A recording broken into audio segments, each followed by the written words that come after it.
शिव बाबा, मैं शरीर में रहकर अव्यक्त अशरीरी कैसे बन सकती हूँ?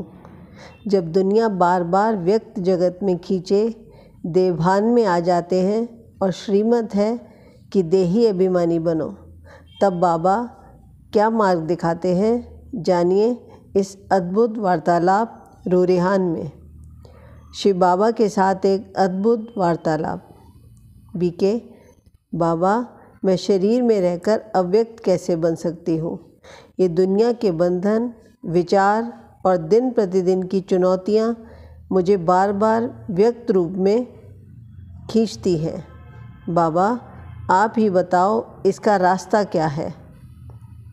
बाबा जवाब देते हैं, मीठे बच्चे, अशरीरी बनने का अर्थ है व्यक्त जगत के मध्य में रहते हुए अपने आत्मस्वरूप की स्थिति को पक्का करना। तुम्हारे पास सब कुछ है, ज्ञान, योग और बाबा का प्यार। बस उनका सदा स्मरण करो और अपनी बुद्धि को दुनिया के व्यक्त संसार से ऊपर उठाओ। बीके, बाबा, पर कभी कभी ये संसार की बातें मुझे नीचे खींचती हैं, तब कैसे करूं? शिव बाबा, तब समझ जाओ कि तुम्हारी बुद्धि संसार के विषयों में अटक गई है। व्यक्त जगत में रहना ज़रूरी है, पर उसका असर लेना ज़रूरी नहीं।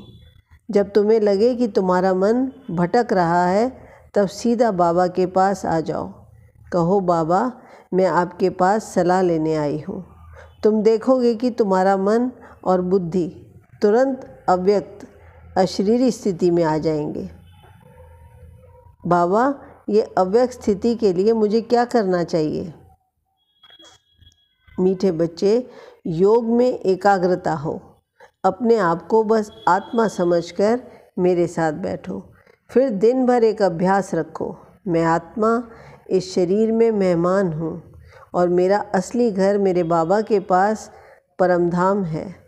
जब तुम्हारे हर कर्म में ये अनुभव आ जाएगा, तब तुम व्यक्त जगत में रहते हुए भी अव्यक्त स्थिति में स्थिर हो जाओगे। बाबा, मुझे व्यक्त रूप में कितनी जिम्मेदारियां निभानी होती हैं? घर, सेवा, परिवार और अपनी ही शारीरिक चुनौतियां। क्या सबके बीच अव्यक्त स्थिति संभव है? शिव बाबा, प्यारे बच्चे, ये जिम्मेदारियां तुम्हारे कर्म योग का हिस्सा हैं। इनका निभाना व्यक्त रूप से है, पर उनका असर तुम्हारी आत्मा पर ना आए, ये तुम्हारा योग है। जब तुम कर्म करते हो, बाबा मेरे साथ हैं, ये अनुभव करते हो, तब सब कुछ हल्का और मधुर बन जाता है। हर समस्या का समाधान मेरे पास है। तुम बस अपने कर्मों को एक नई दृष्टि से देखो। ये सब कुछ मेरे लिए और मेरी सेवा के लिए हो रहा है। योग युक्त स्थिति में रहकर कर्म करो। बाबा से पूछ कर हर कर्म करो। बोलो, बाबा, तन, मन, धन सब आपका है, मेरा कुछ नहीं, सब तेरा है। मैं आत्मा तो आपकी निमित्त भाग्यवान आत्मा हूँ।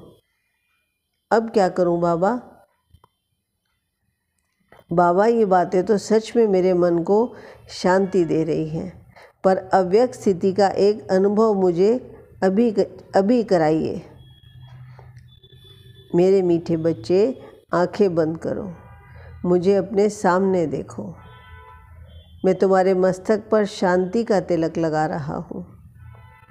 तुम एक ऐसी रोशनी के गोले में हो जिस पर कोई सांसारिक असर नहीं आ सकता। अब देखो, तुम्हारे पास सब कुछ है, शांति, प्यार। बस इस स्थिति में सदा रहने का संकल्प करो। बाबा, अब मुझे लगता है कि मैं अव्यक्त स्थिति में रह सकती हूँ। आपने मुझे जो शक्ति और शांति का अनुभव दिया, वो मुझे दिन भर याद रहेगा। बच्चे, मैं हमेशा तुम्हारे साथ हूँ। बस एक बात याद रखो, जो बाबा का है वो हमेशा हल्का और प्यारा होता है। तुम्हारी अव्यक्त स्थिति, तुम्हारे संकल्प मेरे साथ योग में सदा स्थिर रहेगी। बाबा, मैं अब हर कर्म में पहले आपसे सलाह लूँगी। बहुत बहुत धन्यवाद शांति के, ज्ञान के, प्यार के सागर, पतित पावन मेरे बाबा। ओम शांति। ओम शांति। प्यारे बच्चे, तुम सदा अव्यक्त, अशरीरी और उन्नतिशील रहो।